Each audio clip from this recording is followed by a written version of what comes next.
tell me that I'm never. Halo semua, salam sejahtera Malaysia. Selamat datang ke channel Fels Lifestyle. Teman-teman, seringkali kita mendengar ada sahaja cara daripada musuh-musuh Anwar untuk menumbangkan Anwar, untuk menjatuhkan Anwar, untuk memalukan Anwar, coba untuk memerangkap Anwar. Nah, pendek kata, nak tumbangkan PMX dan kerajaan. Sudah pasti daripada kepimpinan pembangkang Perikatan Nasional, ada yang mahu Anwar Ibrahim letak jawatan, ada yang mahu Anwar Ibrahim tumbang. Namun saudara-saudara, ini satu perkongsian yang patut menjadi satu peringatan kepada ramai orang, terutamanya pihak-pihak yang coba untuk memusuhi Anwar Ibrahim. Perkongsian daripada Harapan Daily bertarik 6 September. 4 sebab pembangkang patut cermin diri sebelum mengata PMX. Cermin diri sendiri sebelum mengata orang. Pembangkang bawa isu warung kopi. Sungguh lucu pembangkang yang ada sekarang ini. Ekonomi negara dikagumi dunia, sehingga PM New Zealand mengakui hadir bertemu PMX untuk belajar bagaimana PMX menguruskan ekonomi negara. Pelbagai sindiran dilakukan pembangkang dengan mempersoalkan antara PMX dan Putin. Siapa yang ingin bertemu siapa? Isunya pertemuan itu untuk mengeratkan lagi hubungan Malaysia dan Rusia.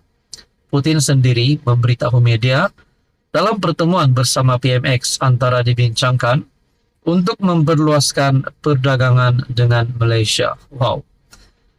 Siapa jumpa siapa itu tidak penting. Sedangkan kerajaan tidak mempertikaikan pertemuan pembangkang bertemu dengan PM New Zealand. Sama ada pembangkang atau PM New Zealand mau bertemu, tidak penting. Bagi saya ini satu kredit baru untuk Anwar, satu kemenangan baru untuk Anwar, yang pasti membuat semua musuh politik Anwar Ibrahim terkedu. Adalah perkara biasa pimpinan luar negara bertemu ketua pembangkang, seperti mana dilakukan PMX. Jadi apa isunya? Sebab itu pembangkang mesti selalu cerminkan diri sendiri. Sebelum mengata PMX, Mahyadin selepas angkat sumpah sebagai PM, terpaksa memperkenalkan diri kepada Presiden Indonesia Jokowi. Sedangkan PMX berpuluh ucapan tahniah diterimanya. Malah beberapa pemimpin dunia menghubungi sendiri PMX untuk ucapan tahniah, sedangkan Mahyadin terpaksa menghubungi ketua kerajaan bahwa dia adalah PM yang baru. Dunia tidak mengenali Mahyadin. Yang kedua, begitu juga Hadi Awang berbanding dengan Anwar. Siapa pimpinan luar yang kenal Hadi Awang atau memberi penghormatan kepadanya? Sedangkan PMX disambut luar biasa oleh PM India. Yang ketiga, PMX tersenarai antara 50 pemimpin dan ahli politik Islam paling berpengaruh menerusi edisi terbaru The Muslim 500, The World's Most Influential Muslim 2024. Dan yang keempat, Perdana Menteri New Zealand pun tidak bertemu Hadi Awang, apatah lagi yang lain. Hadi Awang punya hebat dalam kalangan orang Melayu itu pun di pantai timur dan utara sahaja. Saudara-saudara, ini pasti satu perkongsian yang mengejutkan kepimpinan pembangkang. Kata peribahasa, tiada tahu menari, dikatakan lantai jungkang jungkit. Jika tidak tahu menguruskan negara, jangan orang lain dipersalahkan. Belajar-belajarlah, sering melihat cermin. Dalam parlimen merepek, di luar parlimen lagilah merepek. Yang menjadi mangsa adalah rakyat. Sebenarnya pembangkang takut populariti Anwar bertambah hebat. Nak menafikan ekonomi tidak boleh lagi, sebab pakar ekonomi dunia memuji negara kita. Dicari perkara karut-marut sesuai dengan corak pemikiran penyokong mereka. Saudara-saudara, tuan-tuan yang amat dihormati, renung-renungkanlah. Anda boleh lihat berita sepenuhnya melalui Harapan Daily. Apa komen Anda? Halo semua, salam sejahtera Malaysia. Tuan-tuan dan puan yang amat dihormati. Saudara-saudara, baru-baru ini kita dikejutkan dengan satu isu ataupun satu berita yang melibatkan status Ketua Menteri Pulau Pinang daripada DAP, yaitu Chow Kon Yeow, berkaitan dengan isu adakah beliau akan bertanding bagi pemilihan DAP Pulau Pinang akan datang. Nah, persoalannya beliau yang kini memegang jawatan sebagai Ketua Menteri Pulau Pinang. Adakah sekiranya beliau tidak bertanding bagi pemilihan DAP? Status beliau sebagai Ketua Menteri Pulau Pinang adalah sekadar status dan tidak mempunyai satu pengaruh yang kuat. Nah, dikongsikan melalui artikel Malaysia Kini bertarik September 6.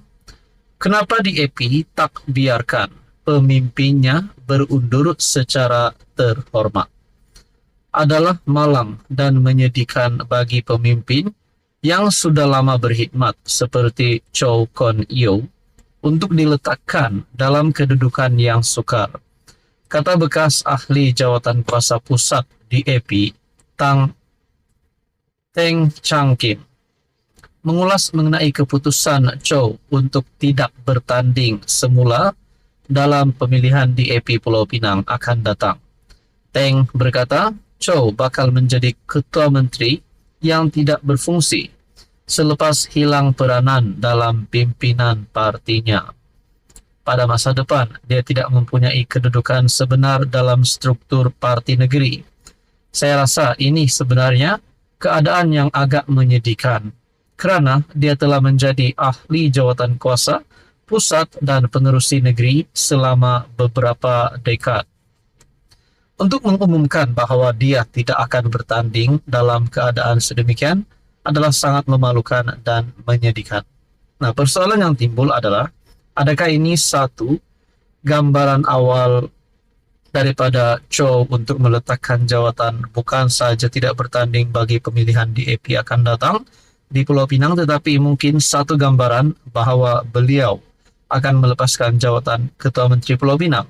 Itu menjadi persoalannya. Mengapa parti tidak boleh membenarkan pemimpin dan ketua kerajaan yang sudah lama berkhidmat dan terkenal ini berundur dengan terhormat, katanya.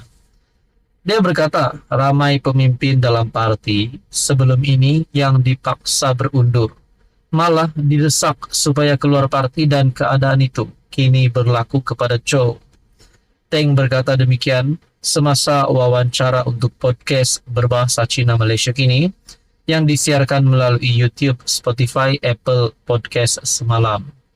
Teng berkata dia tidak terperanjat dengan pengumuman Chow, tetapi terkejut kerana keputusan itu dibuat ketika pemilihan DAP Pulau Pinang akan berlangsung tidak lama lagi.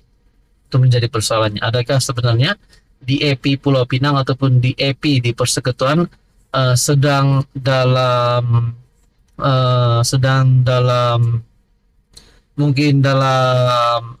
menghadapi isu di dalam pemilihan AJK ataupun ahli-ahli parti ataupun pemimpin-pemimpin tertinggi. Saudara-saudara, apa komen Anda berkaitan dengan ini? Dan persoalan yang seterusnya, adakah ini boleh sedikit sebanyak memberikan impak terhadap kerajaan pimpinan Anwar Ibrahim? Apa komen Anda?